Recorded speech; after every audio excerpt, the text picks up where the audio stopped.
ರಸಾಯನ ಕುರಿತಾಗಿ ತಿಳ್ಕೊಳ್ಳೋಣ. ಇದರಲ್ಲಿ ಉಪಘಟಕ, ರಾಸಾಯನಿಕ ಕ್ರಿಯೆ ಮತ್ತು ಅದರ ಒಂದು ಪೀಠಿಕೆ ಕುರಿತಾಗಿ ತಿಳ್ಕೊಳ್ಳೋಣ. ರಾಸಾಯನಿಕ ಕ್ರಿಯೆ ಮತ್ತು ವಿಧಗಳ ಕುರಿತಾಗಿ ತಿಳ್ಕೊಳ್ಳೋಣ. ಕ್ರಿಯೆ ಮತ್ತು ವಿಧಗಳು.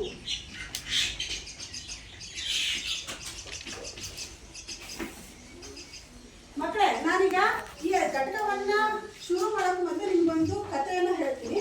ಈ ಕಥೆಯಲ್ಲಿ ಒಂದು ವೈಜ್ಞಾನಿಕ ಮನೋಭಾವದ ಚಿಂತನೆಯೂ ಸಹ ಇದೆ. ಇದನ್ನ ನೀವು ಗಮನವಿಟ್ಟು ಕೇಳಿ. ಒಂದು ಕುಗ್ರಾಮ, ರಾಮಾಪುರ ಅನ್ನುವಂತಹ ಒಂದು ಕುಗ್ರಾಮದಲ್ಲಿ ರುದ್ರಾಚಾರಿ ಮತ್ತು ಅವರ ಶಿಷ್ಯರು ಇರ್ತಾರೆ. ಈ ರುದ್ರಾಚಾರಿ ಮತ್ತು ಶಿಷ್ಯರು ಏನ್ ಮಾಡ್ತಾ ಇರ್ತಾರೆ ಅಂದ್ರೆ, ಅಲ್ಲಿರುವಂತಹ ಮುಗ್ಧ ಜನತೆಗೆ ಏನ್ ಮಾಡ್ತಾ ಇರ್ತಾರೆ, ಅವರ ಒಂದು ನೈಪುಣ್ಯತೆಯಿಂದ, ಅವರಲ್ಲಿರುವಂತಹ ಕೆಲವು ಜ್ಞಾನದಿಂದ ಏನ್ ಮಾಡ್ತಾ ಇರ್ತಾರೆ, ವಂಚನೆಯನ್ನ ಮಾಡ್ತಾ ಇರ್ತಾರೆ. ಈ ಜನರನ್ನ ಏನ್ ಮಾಡ್ತಿರ್ತಾರೆ, ಅವರು ಅಲ್ಲಿರುವಂತಹ ಜನರು ಯಾವುದು ರಾಮಾಪುರ ಮತ್ತು ಸುತ್ತಮುತ್ತಲಿನ ಗ್ರಾಮಸ್ಥರೆಲ್ಲ ಗ್ರಾಮಸ್ಥರು ತುಂಬಾ ಮುಗ್ಧ ಜನರಾಗಿರ್ತಾರೆ. ಆ ಮುಗ್ಧತೆಯನ್ನ ಉಪಯೋಗಿಸ್ಕೊಂಡು ಈ ರುದ್ರಾಚಾರಿ ಮತ್ತು ಅವರ ಶಿಷ್ಯರು ಏನ್ ಮಾಡ್ತಾ ಇರ್ತಾರೆ, ಅವ್ರ ಮೇಲೆ ಮೂಢನಂಬಿಕೆಯನ್ನ ಹೇರಿ ಅವರಲ್ಲಿರುವಂತಹ ಹಣ ಆಗಿರ್ಬೋದು, ನಗ ನಾಣ್ಯಗಳನ್ನೆಲ್ಲ ಏನ್ ಮಾಡ್ತಾ ಇರ್ತಾರೆ, ಕಿತ್ಕೊಳ್ತಾ ಇರ್ತಾರೆ. ಅದು ಯಾವ ರೀತಿಯಾಗಿ ಅಂತ ಅಂದ್ರೆ, ಸಾಮಾನ್ಯವಾಗಿ ನೀವು ತುಂಬಾ ಕುಗ್ರಾಮಗಳಲ್ಲಿ ಗಮನಿಸಿರ್ತಾರೆ ಮಕ್ಕಳ, ಅವರಿಗೆ ವಿದ್ಯಾಭ್ಯಾಸದ ಕೊರತೆ ಇರುತ್ತೆ, ವೈಜ್ಞಾನಿಕ ಚಿಂತನೆಯ ಕೊರತೆ ಇರುತ್ತೆ. ಆದ್ರಿಂದ ಮೂಢನಂಬಿಕೆಗಳಿಗೆ ಸುಲಭವಾಗಿ ಅವರೆಲ್ಲ ಬಲಿಯಾಗ್ತಾ ಇರ್ತಾರೆ. ಅಂತಹ ಒಂದು ಘಟನೆಯನ್ನ ನಾವು ರಾಮಾಪುರದಲ್ಲಿ ಕಾಣ್ತೀವಿ. ಇಲ್ಲಿ ರುದ್ರಾಚಾರ್ಯನ ಏನ್ ಮಾಡ್ತಾರೆ, ಸಾಮಾನ್ಯವಾಗಿ ಎಲ್ಲರಿಗೂ ಸಮಸ್ಯೆಗಳು ಬರೋದು ಸಹಜ ಮಕ್ಕಳೇ. ನಿಮ್ಗೂ ಎಲ್ಲರಿಗೂ ಸಮಸ್ಯೆಗಳು ಬರುತ್ತೆ. ಆದ್ರೆ ಅದು ಎದುರಿಸುವಂತಹ ಸಾಮರ್ಥ್ಯವನ್ನ ಗಳಿಸ್ಕೋಬೇಕು. ಅದು ಇಟ್ಕೊಂಡು ಇದು ನಮ್ಗೆ ಅದು ಯಾರೋ ನಮ್ಗೆ ಮಾಟ ಮಂತ್ರ ಮಾಡಿದ್ದಾರೆ, ಇಲ್ಲ ವಾಮಾಚಾರ ಪ್ರಯೋಗ ಆಗಿದೆ ಅಂತ ಹೇಳಿ ಅದನ್ನೇ ಚಿಂತೆ ಮಾಡ್ಕೊಂತ ಕೂತ್ರೆ ಅದು ಸಮಸ್ಯೆ ಬಗೆಹರಿಯುತ್ತಾ ಇಲ್ಲ. ಅದಕ್ಕೆ ನಾವೇನ್ ಮಾಡ್ಬೇಕು, ಅದು ಸಮಸ್ಯೆಯನ್ನು ಬಗೆಹರಿಸುವ ಕಡೆಗೆ ಗಮನ ಕೊಡಬೇಕೆ ಹೊರತು ಇಲ್ಲ ಮಾಟ ಮಂತ್ರ ಪ್ರಯೋಗ ಆಗಿದೆ ಅಂತ ಹೇಳಿ ಇಂತಹ ರುದ್ರಾಚಾರಿ ಎನ್ನುವಂತಹ ಕಳ್ಳ ಸನ್ಯಾಸಿಗಳ ಹತ್ರ ಹೋಗಬಾರ್ದು. ಈ ರುದ್ರಾಚಾರಿ ಮತ್ತು ಅವ್ರ ಶಿಷ್ಯರು ಏನ್ ಮಾಡ್ತಾರೆ, ಸುತ್ತಮುತ್ತಲಿರುವಂತಹ ಗ್ರಾಮಸ್ಥರು ಹಾಗೂ ರಾಮಾಪುರದ ಗ್ರಾಮಸ್ಥರು ಏನ್ ಮಾಡ್ತಾ ಇರ್ತಾರೆ, ಏನಾದ್ರು ಸಮಸ್ಯೆ ಬಂತು ಅಂತ ಅಂದ್ರೆ ಅವ್ರ ಹತ್ರ ಹೋಗ್ತಾ ಇರ್ತಾರೆ. ಅವ್ರ ಹತ್ರ ಹೋದಾಗ ಅವ್ನು ಏನ್ ಮಾಡ್ತಿರ್ತಾನೆ, ಅವನು ಈಗ ಒಬ್ಬನೇ ಬಾರಪ್ಪ ಮಂಜು ಬಾರಪ್ಪ ರಾಮಾಪುರದಲ್ಲಿ ಏನಾಗ್ತಾ ಇರುತ್ತೆ ಅಂತ ಅಂದ್ರೆ, ಅಲ್ಲಿ ಬಂದಿರುವಂತಹ ಮುಗ್ಧ ಜನರು ಮೂಢನಂಬಿಕೆಗೆ ಬಲಿಯಾಗಿರ್ತಾರೆ. ಮೂಢನಂಬಿಕೆ ಯಾವ ರೀತಿಯಾಗಿ ಬಲಿಯಾಗಿರ್ತಾರೆ ಅಂದ್ರೆ, ಈಗ ಈ ಕಡೆ ಆಫ್ರಿನ್ ಎದ್ದಾರ ಮಂಜು ಎದ್ದಾರಪ್ಪ, ಯಾವ ರೀತಿಯಾಗಿ ಅಂತಂದ್ರೆ, ರುದ್ರಾಚಾರಿ ಮತ್ತು ಅವರ ಶಿಷ್ಯರು ಏನ್ ಮಾಡ್ತಾ ಇರ್ತಾರೆ, ಅವರ ಒಂದು ಮೂಢನಂಬಿಕೆಯನ್ನ ಎನ್ಕ್ಯಾಶ್ ಮಾಡ್ಕೊಂಡಿರ್ತಾರೆ. ಅವರಲ್ಲಿರುವಂತಹ ಮೂಢನಂಬಿಕೆ ಮತ್ತು ಅವರ ಮುಗ್ಧತೆಯನ್ನ ಬಳಸ್ಕೊಂಡು ಅವ್ರ ಹತ್ರ ಇರುವಂತಹ ಹಣ ಮತ್ತು ನಗ ನಾಣ್ಯಗಳನ್ನ ವಸೂಲಿ ಮಾಡ್ಕೊಳ್ತಾ ಇರ್ತಾರೆ. ಈಗ ಬಂದಿರುವಂತಹ ಜನರಲ್ಲಿ ಏನೋ ಸಮಸ್ಯೆ ಇದೆ, ನಮ್ಗೆ ಯಾಕೋ ಏನು ಕೆಲಸ ಕಾರ್ಯಗಳು ಸರಿಯಾಗಿ ಆಗ್ತಾ ಇಲ್ಲ ಅಂತ ಹೇಳಿದಾಗ ಅವ್ನು ಏನ್ ಮಾಡ್ತಾನೆ, ಕೈ ಕೊಡಪ್ಪ ಮುಂದಕ್ಕೆ ಅಂತ ಹೇಳಿ ಅರ್ಶನವನ್ನ ಹಾಕ್ತಾ ಇರ್ತಾರೆ. ಅರ್ಶನವನ್ನ ಹಾಕಿ ಏನ್ ಮಾಡ್ತಾರೆ, ಅದಕ್ಕೆ ಒಂದು ಹೆಣ್ಮಕ್ಳಿಗೂ ಸಹ ಸಮಸ್ಯೆಗಳಿರ್ತಲ್ಲ, ಅವ್ರ ಗಂಡಗೂ ಸಹ ಏನ್ ಮಾಡ್ತಾರೆ, ಅರಿಶಿನವನ್ನ ಹಾಕ್ತಾ ಇರ್ತಾನೆ. ಹಾಕಿ ಏನ್ ಮಾಡ್ತಾನೆ, ಅದಕ್ಕೆ ತನ್ನ ಕಮಂಡಲ ಇಟ್ಟು ನೋಡಿ, ಅದರಿಂದ ಏನ್ ಮಾಡ್ತಾರೆ, ನೀರನ್ನ ಚಿಮಿಸ್ತಾ ಇರ್ತಾರೆ. ಸ್ವಲ್ಪ ಚಿಮಿಸ್ಕೊಂಡು ಇದು ಯಾಕಂದ್ರೆ ಕೆಂಪಾಗಿತ್ತು ಅಂತ ಅಂದ್ರೆ ನಿಮ್ಮಲ್ಲಿ ವಾಮಾಚಾರ ಪ್ರಯೋಗ ಆಗಿದೆ ಅಂತ ಹೇಳಿ ಅವ್ರಿಗೆ ಹೇಳ್ತಾ ಇರ್ತಾರೆ. ನೋಡಿ ಗಮನಿಸಿ ಏನಾಗಿದೆ,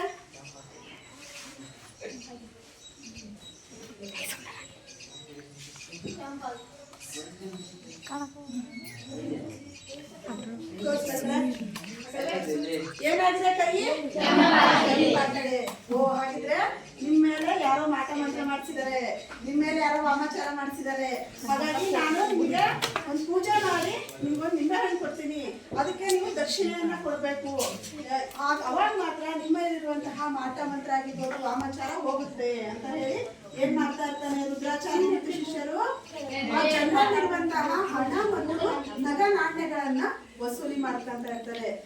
ನಂತರದಲ್ಲಿ ನಾವ್ ಏನ್ ಮಾಡ್ತಾ ಇರ್ತಾನೆ ಅಂದ್ರೆ, ಈಗ ಸುಮ್ಮನೆ ಅವ್ರ ಎದುರಿಗೆ ನಾಟಕ ಮಾಡಿದಂಗೆ ಮಾಡಿ, ದೇವ್ರ ಹತ್ರ ಇಟ್ಟು ಪೂಜೆ ಮಾಡಿದಂಗೆ ಮಾಡಿ, ನಿಂಬೆಹಣ್ಣನ್ನ ಮಂತ್ರಿಸಿದೀನಿ, ಇದನ್ನ ಇಟ್ಕೋ, ನೀನು ನಿನ್ ಜೇಬಲ್ಲಿ ಇಟ್ಕೋ, ಹಾ ಈಗ ಅರ್ಶನ ಹಾಕ್ತೀನಿ, ಈಗ ನಿಮ್ಗೆ ದಕ್ಷಿಣೆ ಹಾಕು, ದಕ್ಷಿಣೆ ಹಾಕ್ಸ್ಕೊಂಡು ಹಣವನ್ನ ಹಾಕ್ಸ್ಕೊಂಡು ಈಗ ನಿಮ್ಮೇಲಾಗಿರುವಂತಹ ಮಾಟ ಮಂತ್ರವನ್ನ ನಾನು ಹೋಗಲಾಡ್ತೀನಿ ಅಂತ ಹೇಳಿ ಎಣ್ಣೆ ಕೊಡೋದು. ಮತ್ತೆ ಅರ್ಶನವನ್ನ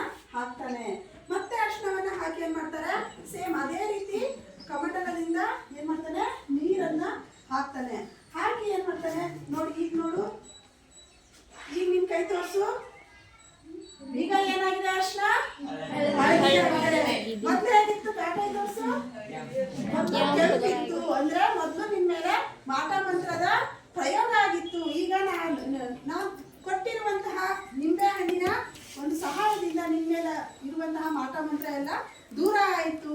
ಹಾಗಾಗಿ ನೀನು 1001 ರೂಪಾಯಿ ದೇಣಿಗೆಯನ್ನ ಇಟ್ಟು ಈಗ ಹೋಗ್ಬೇಕಾಗುತ್ತೆ ಅಂತ ಹೇಳಿ ಏನ್ ಮಾಡ್ತಾ ಇರ್ತಾನೆ ಅವನು ಆ ಒಂದು ಮುಕ್ತ ಜನತೆಯ ಮೇಲೆ ಪ್ರಯೋಗ ಮಾಡ್ತಾ ಇರ್ತಾನೆ. ಈಗ ಅದೇ ರೀತಿ ನೀನು ಆ ಕಡೆ ಕೇಳ್ಕೊಡಮ್ಮ.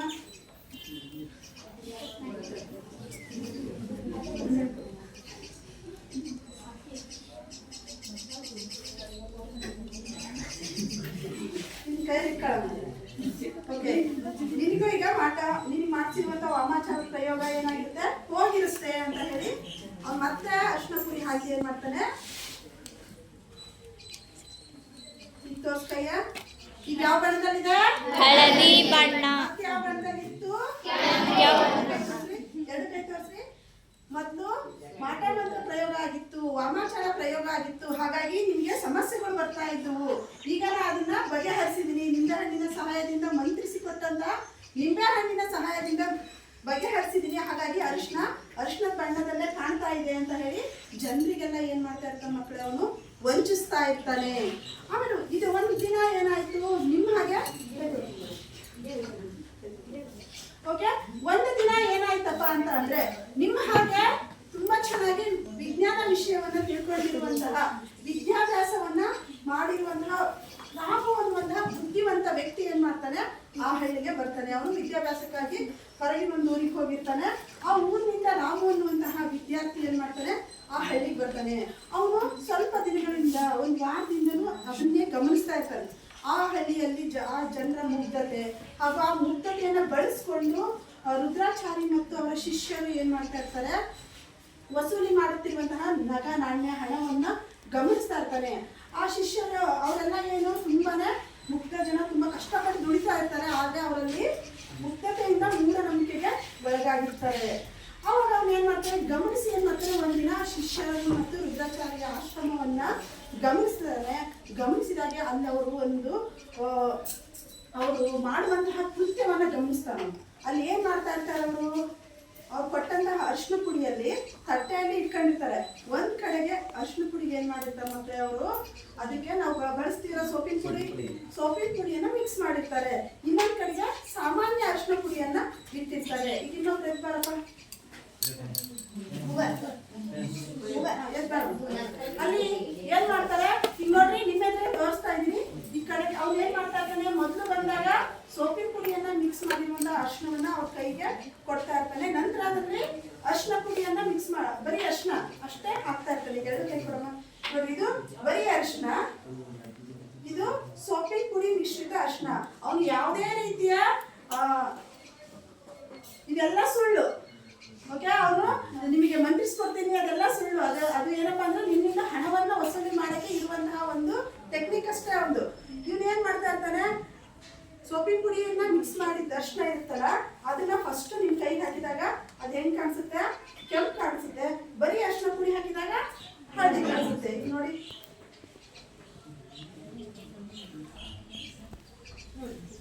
ಸೋಪಿನ ಪುಡಿಯನ್ನ ಮಿಶ್ರ ಮಾಡಿದ ತೋರ್ಸಮ್ಮ ಕೈ ನೋಡಿ, ಸೋಪಿನ ಪುಡಿಯನ್ನ ಮಿಶ್ರ ಮಾಡಿದಂತಹ ಅರಿಶಿನ, ಇದು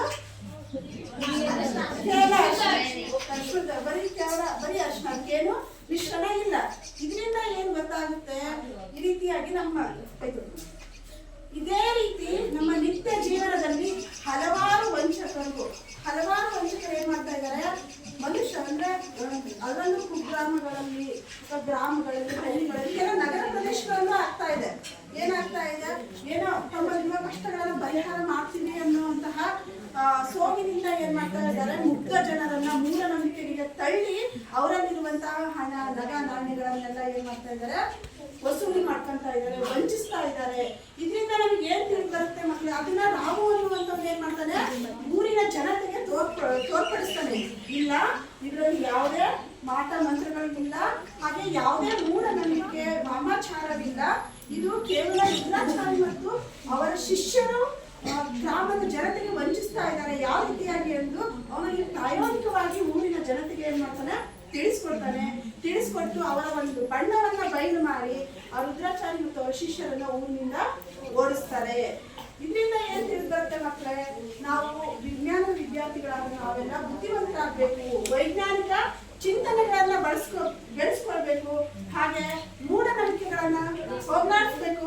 ಪ್ರತಿಯೊಬ್ಬರಲ್ಲೂ ಸಹ ವೈಜ್ಞಾನಿಕ ಚಿಂತನೆಗಳು ಬೆಳಿಬೇಕು. ನೀವು ಸಹ ವೈಜ್ಞಾನಿಕ ಚಿಂತನೆಗಳನ್ನ ಬೆಳೆಸ್ಕೊಳ್ತೀರಲ್ಲ, ಯಾವುದೇ ಮೂಢನಂಬಿಕೆ ಬಲಿಯಾಗಲ್ಲ. ನಮ್ಮಲ್ಲಿ ಸಂಸ್ಕೃತಿ ಇರಲಿ, ಸಂಸ್ಕಾರ ಇರಲಿ, ಆದ್ರೆ ಮೂಢನಂಬಿಕೆಗಳು ಮಾತ್ರ ಬೇಡ. ಮೂಢನಂಬಿಕೆಗಳಿಂದ ಹಲವಾರು ಬಲಿಗಳಾಗುತ್ತೆ. ಈಗೆಲ್ಲ ವಾರ್ತೆಗಳನ್ನು ಕೇಳ್ತಾ ಇರ್ತೀರಲ್ಲ, ಎಷ್ಟೋ ಬಲಿಗಳು, ಮುಗ್ಧ ಜನತೆ, ಸಣ್ಣ ಸಣ್ಣ ಮಕ್ಕಳನ್ನೆಲ್ಲ ಬಲಿ ಕೊಡ್ತಾರೆ. ಇದೆಲ್ಲ ಮೂಢನಂಬಿಕೆಗೆ ಒಳಗಾಗಿ ಕೊಡ್ತಾ ಇರ್ತಾರೆ. ಇವೆಲ್ಲ ಆಗ್ಬಾರ್ದು. ಮೂಢನಂಬಿಕೆಗಳನ್ನ ಕಲಿಸೋಣ, ವೈಜ್ಞಾನಿಕ ಚಿಂತನೆಗಳನ್ನ ಬೆಳೆಸೋಣ. ಇನ್ನು ಮುಂದುವರೆದು ನಮ್ಮ ಪಾಠಕ್ಕೆ ಬರೋಣ.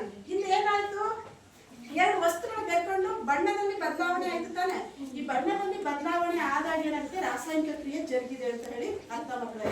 ಈಗ ನಾವು ಹಾಗಿದ್ರೆ ರಾಸಾಯನಿಕ ಕ್ರಿಯೆ ಅಂದ್ರೆ ಏನು ಅಂತ ಹೇಳಿ ನೋಡೋಣ. ಮುಂದಿನ ಹಂತ ಯಾವುದು? ರಾಸಾಯನಿಕ ಕ್ರಿಯೆಗಳು.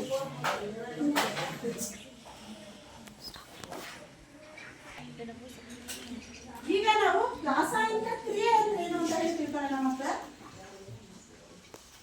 ರಾಸಾಯನಿಕ ಕ್ರಿಯೆ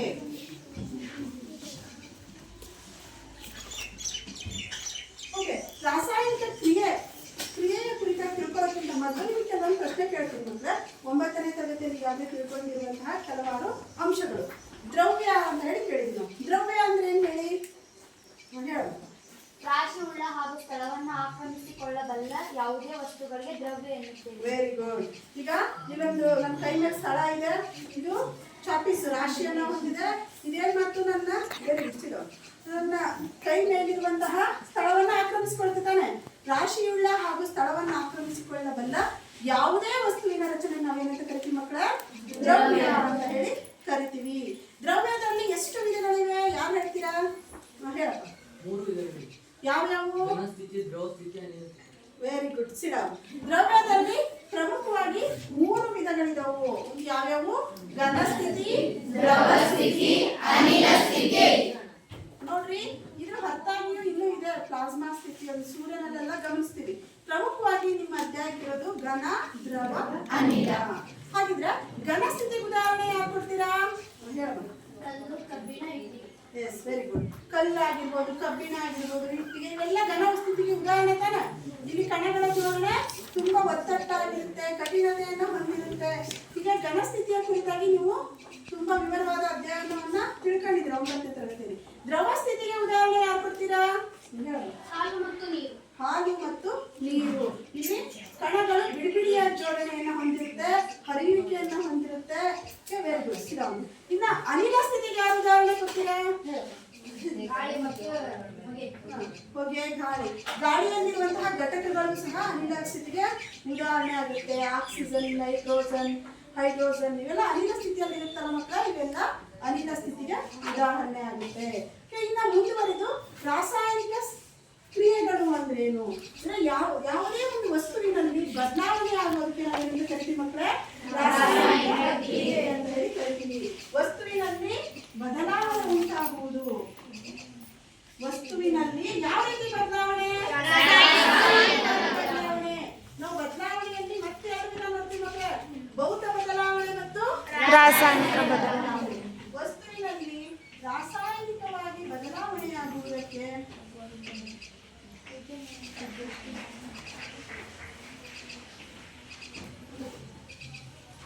ಬರ್ಕೊಳ್ಳಿದ್ದು ಮೇನ್ ಪಾಯಿಂಟ್.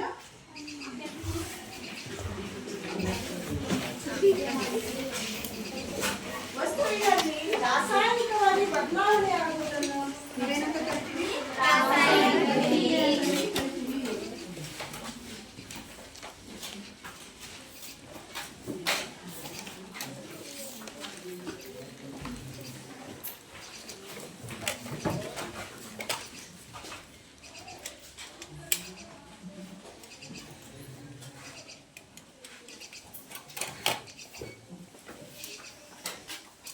ಬರ್ಕೊಂಡಿದ್ದೀರಾ?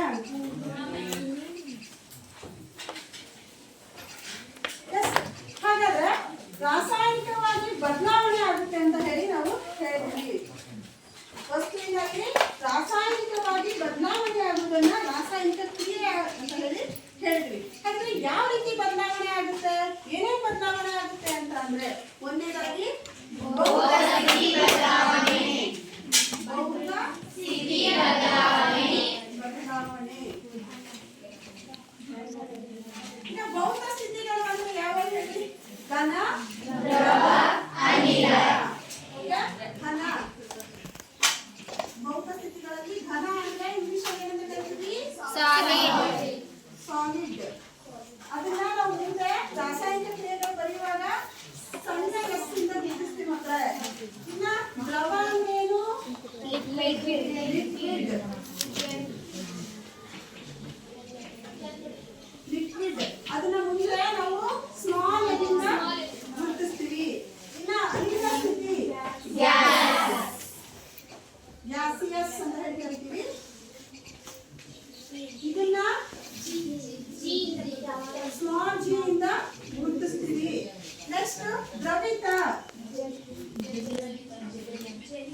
ಜಲೀಯ ಸ್ಥಿತಿಯನ್ನ ನಾವು ಅಕ್ವಿಯಸ್ ಏನಂತೀವಿ? ಅಕ್ವಿಯಸ್ ಅಂದ್ರೆ ಅದನ್ನ ಇಂದ ಗುರುತಿಸ್ತೀವಿ. ಇಲ್ಲಿ ಯಾವುದೇ ಒಂದು ರಾಸಾಯನಿಕ ಕ್ರಿಯೆ ಜರುಗಿದೆ ಅಂತ ಅಂದ್ರೆ ಮಕ್ಕಳೇ ಅದರಲ್ಲಿ 4 ಅಂದ್ರೆ ಭೌತ ಸ್ಥಿತಿ ಬದಲಾವಣೆ ಆಗಿರುತ್ತೆ. ಒಂದು ಘನದಿಂದ ದ್ರವ ಆಗಿರ್ಬೋದು, ದ್ರವದಿಂದ ಅನಿಲ ಆಗಿರ್ಬೋದು. ಈ ರೀತಿ ಭೌತ ಸ್ಥಿತಿ ಬದಲಾವಣೆ ಆಗೋದ್ರೂ ಸಹ ರಾಸಾಯನಿಕ ಕ್ರಿಯೆ ಜರುಗಿದೆ ಅಂತ ಹೇಳಿ ಹೇಳ್ಬಹುದು. ಬರ್ಕೊಂಡ್ರೆ ಬರ್ಕೊಂತಿದ್ದೀರಲ್ಲ?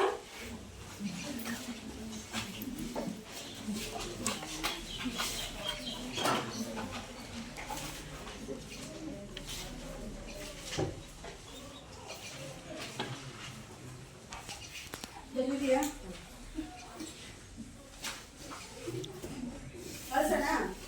ನೆಕ್ಸ್ಟ್ ಎರಡನೇದು, ಈ ಭೌತ ಸ್ಥಿತಿಗಳು ಬದಲಾವಣೆ ಆಗುತ್ತೆ ಇಲ್ಲ ಅಂತ. ಇನ್ನೊಂದು ಬಣ್ಣದಲ್ಲಿ ಬದಲಾವಣೆ ಆಗುತ್ತೆ.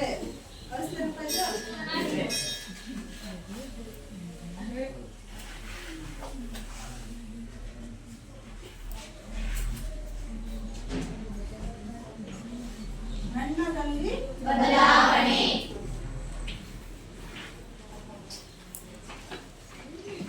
ರಾಸಾಯನಿಕ ಕ್ರಿಯೆ ಜರುಗಿದಾಗ ಏನಾಗುತ್ತೆ, ಅವುಗಳ ಬಣ್ಣದಲ್ಲಿ ಉತ್ಪನ್ನದಲ್ಲಿ ಏನಾಗಿರುತ್ತೆ, ಬಣ್ಣ ಬದಲಾವಣೆ ಆಗುತ್ತೆ. ಮಕ್ಕಳು ಈಗ ಒಂದು ಪ್ರಯೋಗ ನೋಡಿದ್ದೀವಿ. ಅದರಲ್ಲಿ ಅರಿಶಿನ ಪುಡಿ ಜೊತೆ ಅರಿಶಿನ ಒಂದು ನೈಸರ್ಗಿಕ ಸೂಚಕ. ಓಕೆ, ಅದರಲ್ಲಿ ಸೋಪಿನ ಪುಡಿ ಬೆತ್ತಾಗದೇನಾಯ್ತು, ಕೆಂಪು ಬಣ್ಣಕ್ಕೆ ಬದಲಾವಣೆಯನ್ನು ಹೊಂದಿತು. ಅಂದ್ರೆ ಇಲ್ಲಿ ಬಣ್ಣ ಬದಲಾವಣೆಯನ್ನ ಹೊಂದಿರೋದು ಸಹ ಅಲ್ಲಿ ರಾಸಾಯನಿಕ ಕ್ರಿಯೆ ಜರುಗಿದೆ ಅಂತ ಹೇಳಿ ನಾವು ತಿಳ್ಕೋಬಹುದು. ನೆಕ್ಸ್ಟ್ ಇನ್ನೊಂದು ಏನಪ್ಪಾ ಅಂದ್ರೆ ಅನಿಲ ಬಿಡುಗಡೆ. ಅನಿಲ ಬಿಡುಗಡೆ ಇದು ನಡೆಸ್ಲಾ?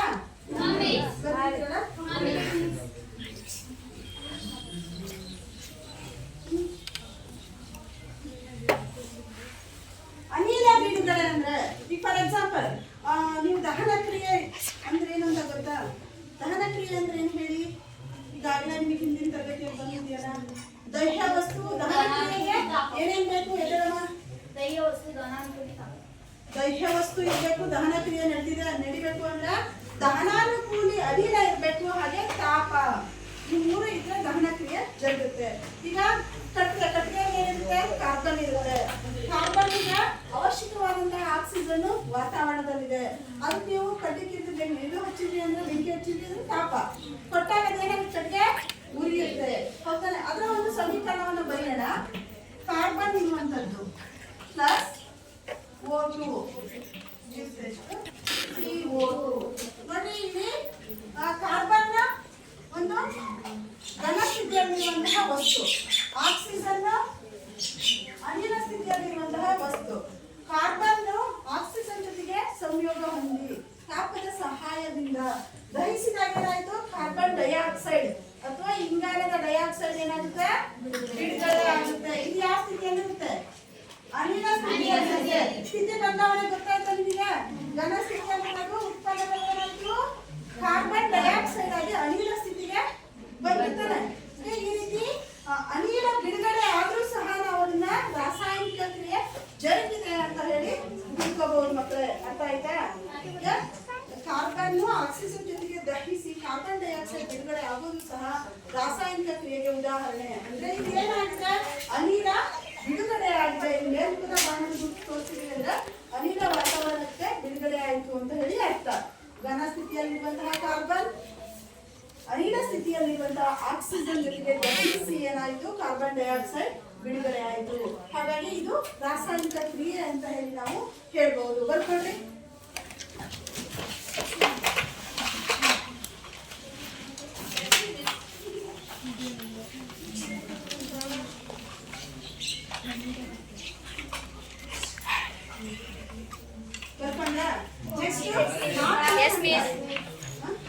ತಾಪದಲ್ಲಿ ಬದಲಾವಣೆ.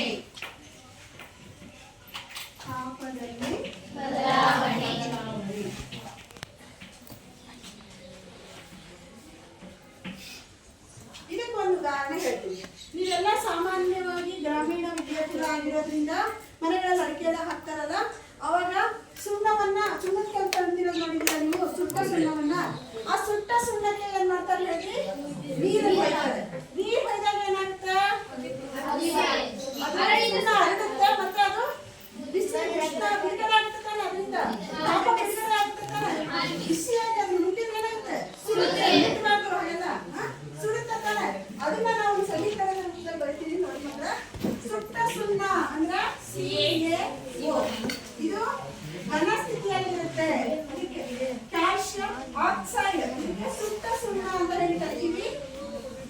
ಸುಣ್ಣ. ಇದಕ್ಕೆ ನೀರಿನ ಅನಿಸಿದ್ರೆ ನೀರನ್ನು ಹಾಕಿದಾಗ ಸಾಮಾನ್ಯವಾಗಿ ಬಿಸಿನೀರು ಹಾಕ್ತೀರಾ ನೀರನ್ನು ಹಾಕಿದಾಗ ಏನಂತಂದ್ರೆ ಅರಳಿದ ಸುಣ್ಣ ಉಂಟಾಗುತ್ತೆ. Calcium hydroxide CaOH+. ಇದನ್ನ ನಾವೇನಂತ ಕರಿತೀವಿ ಮಕ್ಕಳ? ಅರಳಿದ ಸುಣ್ಣ. ಬರ್ಕಡ್ರಿ ಪ್ಲಸ್ ಅದ್ರ ಜೊತೆಗೆ ಉಷ್ಣ ಬಿಡುಗಡೆ ಆಗುತ್ತೆ. ಉಷ್ಣ ಬಿಡುಗಡೆ ಆಗುತ್ತೆ. ಸುಟ್ಟ ಸುಣ್ಣಕ್ಕೆ ನಾವು ನೀರನ್ನು ಹಾಕಿದಾಗ ಅದು ಅರಳಿದ ಸುಣ್ಣ ಆಗುತ್ತೆ. ಈ ಸುಟ್ಟ ಸುಣ್ಣ ಎಲ್ಲಕ್ಕೆ ಹಾಕಕ್ ಬರುತ್ತೆ?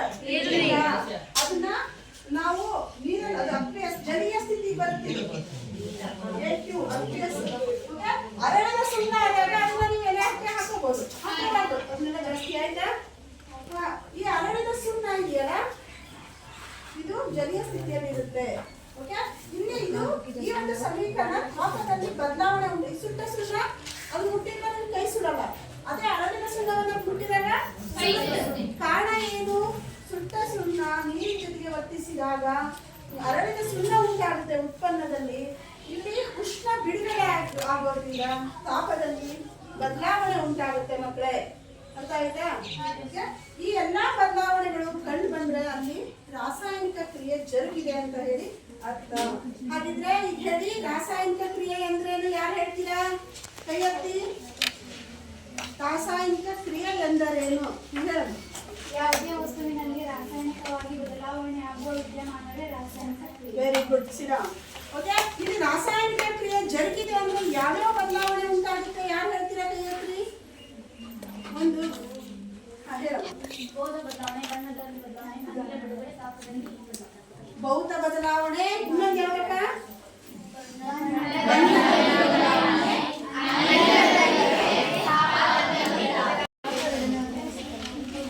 ಮುಂದಿನ ಒಂದು ವಿಷಯಾಂಶ ಏನಪ್ಪಾ ಅಂತಂದ್ರೆ ರಾಸಾಯನಿಕ ಸಮೀಕರಣ. ರಾಸಾಯನಿಕ ಸಮೀಕರಣ ಮಕ್ಕಳೇ, ನೀವೀಗಾಗಲೇ ರಾಸಾಯನಿಕ ಕ್ರಿಯೆ ಅಂತ ಏನಂತ ಹೇಳಿ ತಿಳ್ಕೊಂಡಿದ್ದೀರಾ. ರಾಸಾಯನಿಕ ಸಮೀಕರಣ ಅಂತ ಅಂದ್ರೆ ಪದಗಳ ಬದಲು ಇದನ್ನ ರಾಸಾಯನಿಕ ಸಂಕೇತಗಳ ರೂಪದಲ್ಲಿ ನಾವು ಸಂಕ್ಷಿಪ್ತ ರೂಪದಲ್ಲಿ ಬರೆಯುವ ವಿಧಾನಕ್ಕೆ ನಾವೇನಂತ ಕರಿತೀವಿ ಮಕ್ಕಳ? ರಾಸಾಯನಿಕ ಸಮೀಕರಣ ಅಂತ ಹೇಳಿ ಕರಿತೀವಿ. ಬರ್ಕೊಂಡ್ರೆ ಪದಗಳ ಬದಲು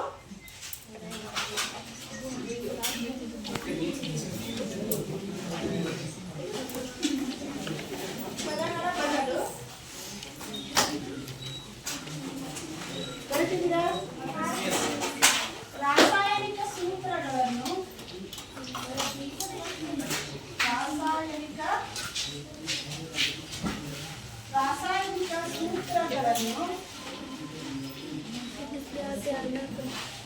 ಸಂಕ್ಷಿಪ್ತ ರೂಪದಲ್ಲಿ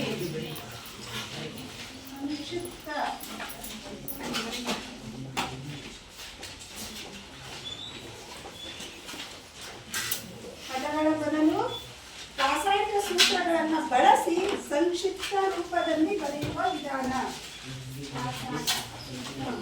ರಾಸಾಯನಿಕ ಸೂತ್ರಗಳನ್ನು ಬಳಸಿ ಸಂಕ್ಷಿಪ್ತ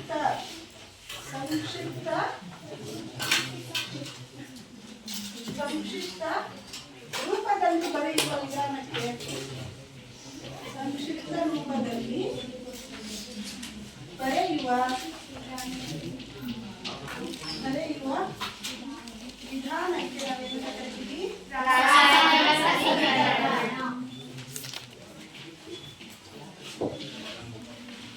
ರಾಸಾಯನಿಕ ಸಮೀಕರಣ ಅಂತ ಹೇಳಿ ಕರಿತೀವಿ ಮಕ್ಕಳು.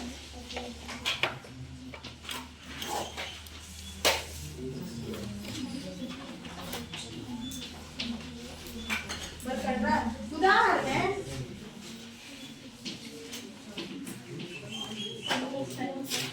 ನೀರಿನ ವಿದ್ಯುತ್ ಮೂಲಕ ನಾವು ನೀರಿನಲ್ಲಿರುವಂತಹ ಹೈಡ್ರೋಜನ್ ಆಕ್ಸಿಜನ್ ಅನ್ನು ಬೇರ್ಪಡಿಸಬಹುದು. ಹೈಡ್ರೋಜನ್ ಮತ್ತು ಆಕ್ಸಿಜನ್ ಸೇರ್ಕೊಂಡು ಸಹ ನೀರು ಉಂಟಾಗುತ್ತೆ. ಅದು ಸಹ ಉದಾಹರಣೆ ಆಗುತ್ತೆ. 2H2 plus O2 2H2O. ಇದೊಂದು ರಾಸಾಯನಿಕ ಸಮೀಕರಣಕ್ಕೆ ಉದಾಹರಣೆ. ನಾವೀಗ ಪದಗಳ ರೂಪದಲ್ಲಿ ಅಂದ್ರೆ ಹೈಡ್ರೋಜನ್ ಪ್ಲಸ್ ಆಕ್ಸಿಜನ್ ಈಗ ಬರ್ತಿದ್ದೀವಿ ಎಷ್ಟು ನೀರು ಅಂತ ಬರೀತಿದ್ದೀವಿ. ಈ ರೀತಿ ಪದಗಳ ಬದಲಾಗಿ ನಾವೇನ್ ಮಾಡ್ತೀವಿ ಈಗ ರಾಸಾಯನಿಕ ಸೂತ್ರಗಳನ್ನ ಬಳಸಿ ಸಂಕ್ಷಿಪ್ತ ರೂಪದಲ್ಲಿ ಬರೆಯುವಂತಹ ವಿಧಾನಕ್ಕೆ ನಾವೇನಂತ ಕರಿತೀವಿ ಮಕ್ಕಳೇ? ರಾಸಾಯನಿಕ ಸಮೀಕರಣ ಅಂತ ಹೇಳಿ ಕರಿತೀವಿ. ಬರ್ಕೊಡ್ರಲ್ಲ.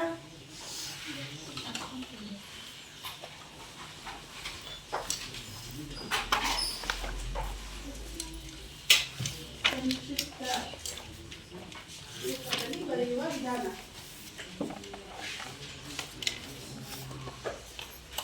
ಓಕೆ ಮಕ್ಕಳೇ, ಈಗ ನೀವು ಈ ಸಮೀಕರಣವನ್ನ ಗಮನಿಸಿದ್ರಿ. 2H2 + O2 ಇದು ಎಡಬದಿಯಲ್ಲಿದೆ ತಾನೆ? ಎಡಬದಿ ಅಂತ ಅಂದ್ರೆ ನಾವು ಏನಂತ ಕರಿತೀವಿ? Left hand side. ಮ್ಯಾಥ್ಸ್ ಎಲ್ಲ ತಿಳ್ಕೊಂಡಿರಲ್ಲ, ಎಡಬದಿ ಅಂತ ಕರಿತೀವಿ left hand side. LHS LHS ಅಂತ ಹೇಳಿ ಕರಿತೀವಿ. ಬಲಬದಿಗಿರೋದಕ್ಕೆ RHS ಅಂದ್ರೆ ರೈಟ್ ಹ್ಯಾಂಡ್ ಸೈಡ್ ಕರಿತೀವಿ.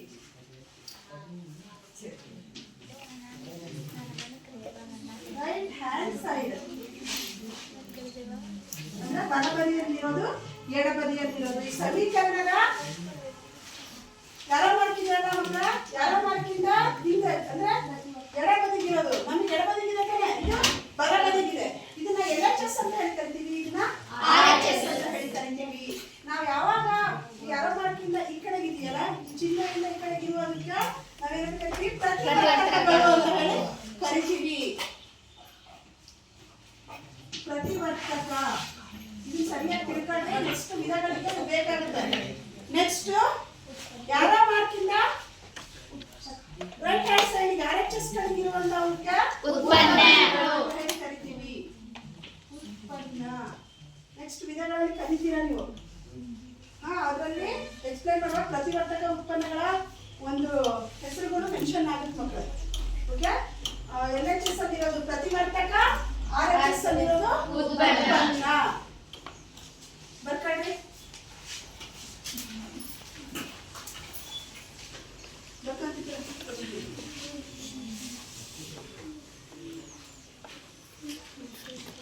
ನೆಕ್ಸ್ಟ್ ಇನ್ನೊಂದು ಉದಾಹರಣೆಯನ್ನ ನಾವು ಪ್ರಾಯೋಗಿಕವಾಗಿ ತಿಳ್ಕೊಳ್ಳೋಣ ಮಕ್ಕಳು. ಬರ್ಕೊಂಡ್ರೆ ಅದನ್ನ ನೆಕ್ಸ್ಟ್ ಇದು ಏನಿದು? ಅಳಿಸ್ಲಾ ಇದನ್ನ ಬರ್ಕೊಂಡ್ರಲ್ಲ.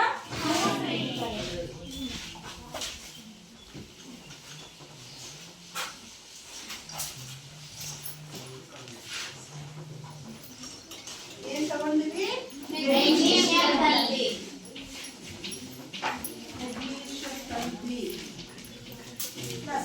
ವಾತಾವರಣದಲ್ಲಿ ದಹನ ಕ್ರಿಯೆಗೆ ಸಹಾಯ ಮಾಡುವ ಅನಿಲ ಯಾವ್ದು ಮಕ್ಕಳೇ? ಆಕ್ಸಿಜನ್.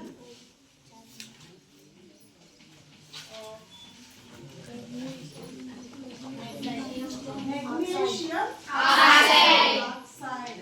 ಇವೆರಡು ಸೆಕೆಂಡ್ ಉಂಟಾಗೋದು ಆಕ್ಸೈಡ್. ಈಗ ನಂಗೊಬ್ರು ಸಹಾಯ ಕೊಡ್ತೀರಾ? ಬನ್ನಿ. ಓಕೆ, ಇದು ಬನ್ನು. ಇದು ಏನಪ್ಪ? ಇದು ಮೆಗ್ನೀಷಿಯಂ ತಂತಿ. ಈಗ ಯಾವುದೇ ದಹನ ಕ್ರಿಯೆ ನಡಿಬೇಕು ಅಂತ ಅಂದ್ರೆ ದಹನ ಕ್ರಿಯೆ ನಡಿಬೇಕು ಅಂತ ಅಂದ್ರೆ ನಮ್ಗೆ ಏನ್ ಬೇಕು ಹೇಳ್ರಿ? ದೈಹಿಕ ವಸ್ತು, ತಾಪ ಬೇಕು ತಾನೆ. ಹಾಗಾಗಿ ದೈಹಿಕ ವಸ್ತು ಅಂದ್ರೆ ಮೆಗ್ನೀಷಿಯಂ ತಂತಿ ಇದೆ. ದಹನಾನುಕೂಲಿ ಅನಿಲ ವಾತಾವರಣದಲ್ಲಿ ಆಕ್ಸಿಜನ್ ಇದೆ. ನೆಕ್ಸ್ಟ್ ತಾಪವನ್ನ ನಾವು ಇದ್ರ ಮೂಲಕ ಬಳಸ್ಕೊಳ್ತೀವಿ.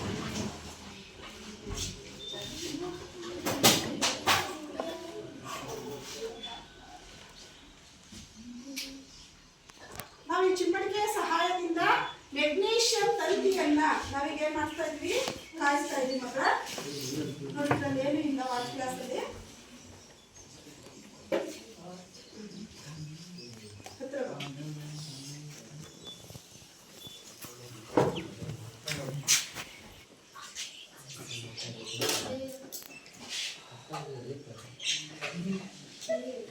ಇದು ಹಳೇದಲ್ಲಪ್ಪ, ಅದ್ರ ಮೇಲೆ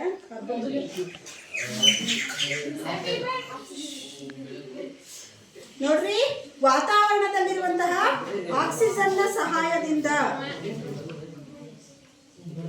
ಇದೇನಾಯ್ತು, ಮೆಗ್ನೀಷಿಯಂ ಆಕ್ಸೈಡ್ನ ನೋಡ್ರಿ ಹೋಗ್ತಾ ಇದೆ. ಹಾಗೆ ಅದರ ಒತ್ತಡನೂ ಸಹ ನೋಡಿ ಕಲೆಕ್ಟ್ ಮಾಡ್ತಾ ಇದ್ದೀನಿ. ಮೆಗ್ನೀಷಿಯಂ ಆಕ್ಸೈಡ್ನ ಪುಡಿ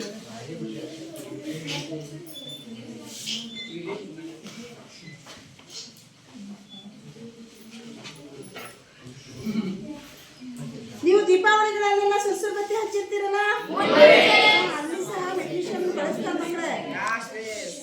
ಏನಂತೀರಿ? ಹನುಮಂತನ ಬಾಲ ಅಂತೀರಾ? ಮಂಗ್ಯಾನ್ ಬಾಲ ಅಂತೀರಾ? ಸೂಜನ್ ಕಡ್ಡಿ ಅಂತೀರಾ?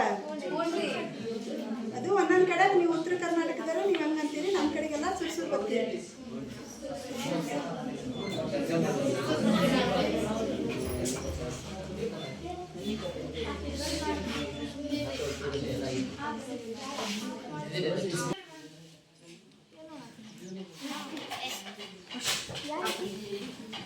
ಒಬ್ರು ಯಾರು ವಿಡಿಯೋ ಮಾಡ್ತೀರಾ? ಹುಷಾರಾಗಿಟ್ಕೋಬೇಕು, ಅದೇನು ಆಗಲ್ಲ. ಇದರಿಂದ ಇಟ್ಕೋ, ತಡಿ ಇದ್ರಲ್ಲಿ ಹಾಕಲ್ಲ ಒಂಥರವನ್ನ ಇದ್ರಲ್ಲಿ ಕರೆಕ್ಟ್ ಮಾಡಿ.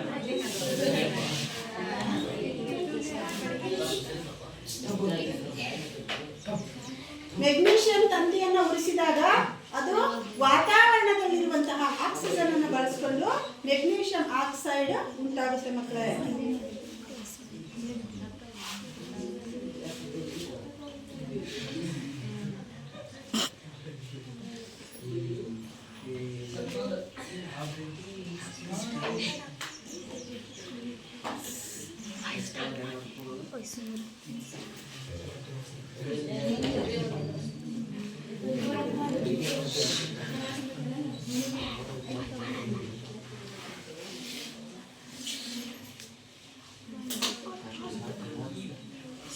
ಗಮನಿಸ್ತಾ ಇದ್ದೀರಾ ಎಲ್ಲರೂ?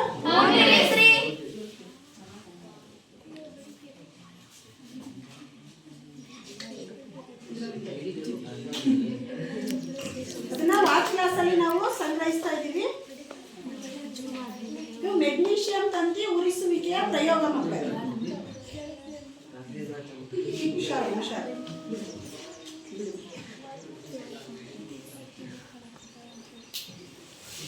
ಗಮನಿಸಿದ್ರಲ್ಲ?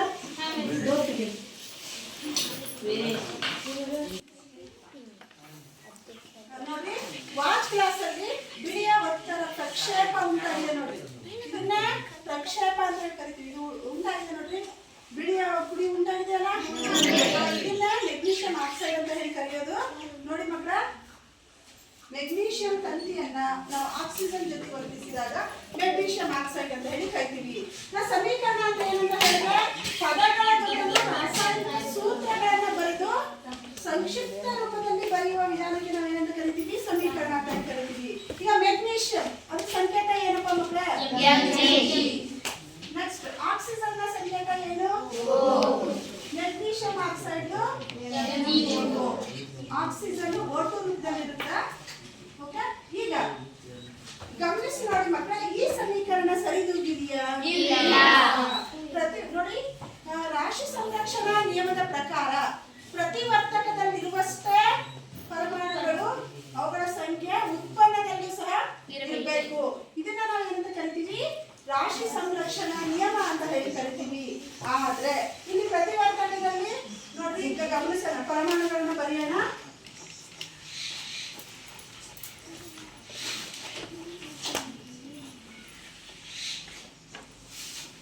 ಪರಮಾಣು ಪ್ರತಿವರ್ತಕ ಉತ್ಪನ್ನದಲ್ಲಿ ಪರಮಾಣು ಏನಿದೆ? ಪ್ರತಿವರ್ತಕ ಎನ್ ಮತ್ತು ಓ ಇದೆ.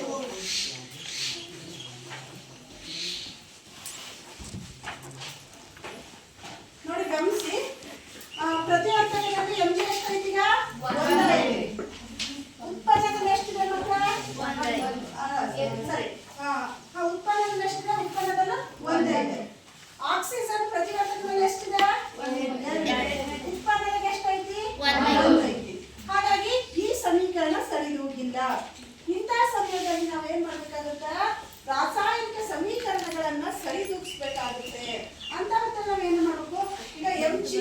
ಇದೆಯಲ್ಲಪ್ಪ ಈ mg ಓಗೆ ಕಂಪ್ಲೀಟ್ ಆಗಿ ನಾವು ಸಂಖ್ಯೆನ 2 3 ಹಾಕಿ ನೋಡ್ಬೇಕು.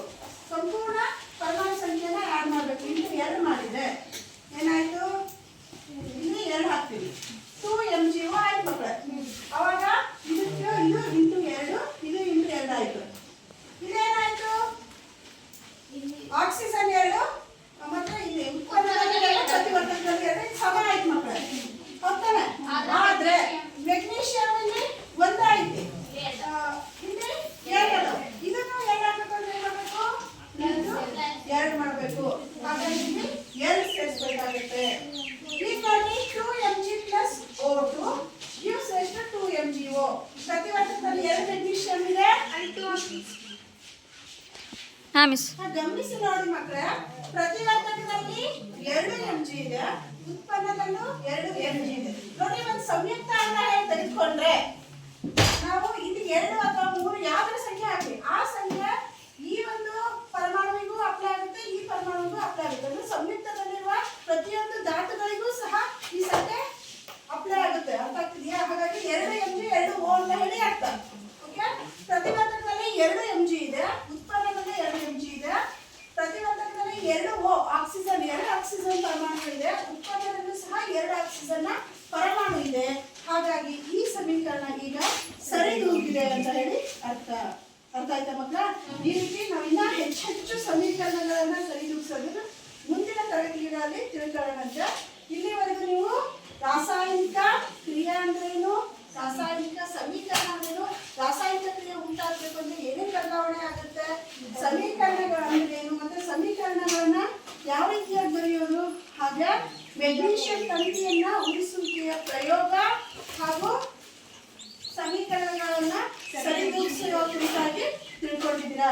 ಈಗ ಗೃಹಪಾಠ ಬರ್ಕೊಳ್ರಿ, ಹೋಮ್ವರ್ಕ್ ಬರ್ಕೊಳ್ರಿ. ಒಂದನೇ ಪ್ರಶ್ನೆ ಗೃಹಪಾಠ ಬರ್ಕೊಳ್ರಿ. ಇದನ್ನೆಲ್ಲ ಬರ್ಕೊಂಡಿರಾ? ಅಳಿಸ್ಲಾ?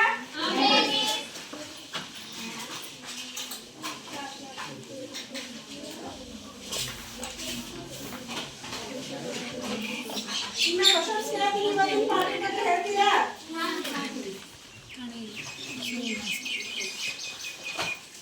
ರಾಸಾಯನಿಕ ಕ್ರಿಯೆ ಎಂದ್ರೇನು? ಯಾರು ಹೇಳ್ತೀರಾ? ಕೈ ಎತ್ರಿ. ನಾನು ಕೆಲವು ಪ್ರಶ್ನೆ ಕೇಳ್ತೀನಿ. ರಾಸಾಯನಿಕ ಕ್ರಿಯೆ ಅಂದ್ರೇನು? ಯಾರು ಹೇಳ್ತೀರಾ? ಶಾಂತಮ್ಮ ಹೇಳಮ್ಮ. ಯಾವುದೇ ವಸ್ತುವಿನಲ್ಲಿ ರಾಸಾಯನಿಕ ಬದಲಾವಣೆಯಾಗುವ ವಿದ್ಯಮಾನಕ್ಕೆ ರಾಸಾಯನಿಕ ಕ್ರಿಯೆ ಎನ್ನುವರು.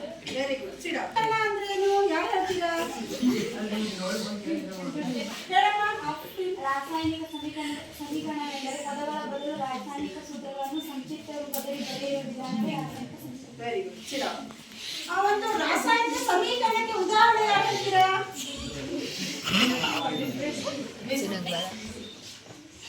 ಲಕ್ಷ್ಮಿ ಹೇಳಮ್ಮ. 2mg plus ಕ್ಲಿಯರ್ ಹೇಳಮ್ಮ ನೀನು. 2mg plus O2 gives rise to 2mg. Very good. ಸಿಡ ಈಗ ಗೃಹಪಾಠ ಬರ್ಕೊಂತೀರಾ? ಇನ್ನೊಂದು ಪ್ರಶ್ನೆ, ಮೆಗ್ನೀಷಿಯಂ ತಂದಿನ ನಾವು ಮುರ್ಸಿದೀವಲ್ಲಪ್ಪ, ಮುರ್ಸೋಕು ಮೊದಲು ಬೇಗ ಹತ್ಕೊಂಡಿಲ್ಲ. ನಾವು ಮುರ್ಸೋಕು ಮೊದಲು ಸ್ವಚ್ಛಗೊಳಿಸ್ಬೇಕು. ಅದನ್ನ ಯಾಕೆ ನಾವು ಅದನ್ನ ಸ್ವಚ್ಛಗೊಳಿಸ್ಬೇಕು? ಯಾರು ಹೇಳ್ತೀರಾ?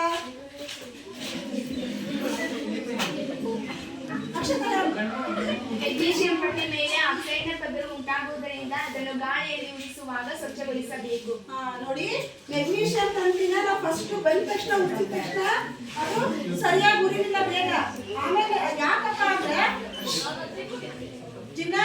ಯಾಕಪ್ಪ ಅಂತಂದ್ರೆ ಅದು ಗಾಳಿಯಲ್ಲಿರುವಂತಹ ಆಕ್ಸಿಜನ್ ಅದರಲ್ಲಿ ಕಾರ್ಬನ್ ಆಕ್ಸಿಜನ್ ಪದರ ಏನಾಗಿತ್ತು ಅದ್ರ ಮೇಲೆ ಉಂಟಾಗಿರುತ್ತೆ. ಅದನ್ನ ನಾವು ಏನ್ ಮಾಡ್ಬೇಕು? ಸ್ವಚ್ಛಗೊಳಿಸ್ಬೇಕು. ಅವಾಗ ಸ್ವಚ್ಛಗೊಳಿಸಿದಾಗ ಈಸಿಯಾಗಿ ನಾವು ಹಚ್ಚಿದ ತಕ್ಷಣ ಮೆಗ್ನೀಷಿಯಂ ತಂತಿ ವಾತಾವರಣದಲ್ಲಿರೋ ಆಕ್ಸಿಜನ್ ಅನ್ನು ಬಳಸ್ಕೊಂಡು ಉರಿಯುತ್ತೆ. ಅರ್ಥ ಆಯ್ತಾ? ಗೃಹಪಾಠ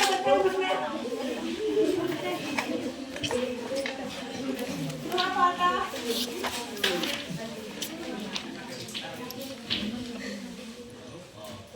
ರಾಸಾಯನಿಕ ಕ್ರಿಯೆ ಎಂದರೇನು? ರಾಸಾಯನಿಕ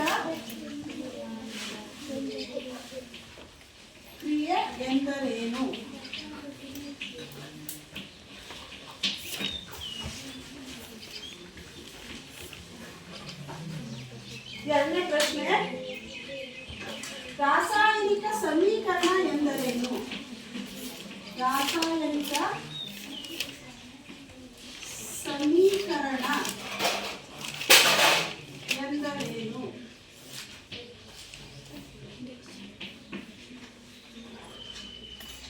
ಗೊತ್ತಂತಿದ್ದೀರಾ ಎಲ್ಲ?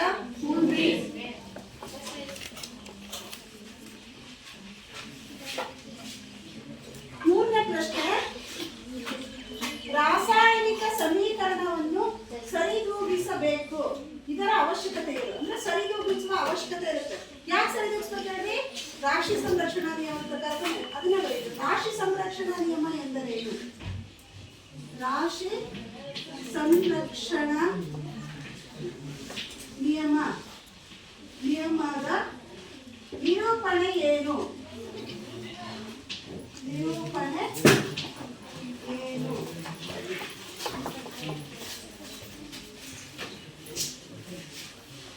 ಗೊತ್ತಿದ್ದೀರಾ?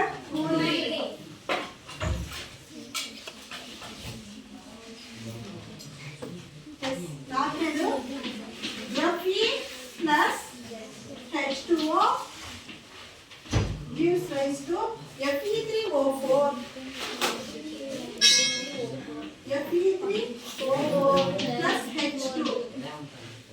ಈ ಸಮೀಕರಣವನ್ನ ಸರಿದೂಗಿಸಿ. ಈ ಸಮೀಕರಣವನ್ನು ಸರಿದೂಗಿಸಿ ಅಂದ್ರ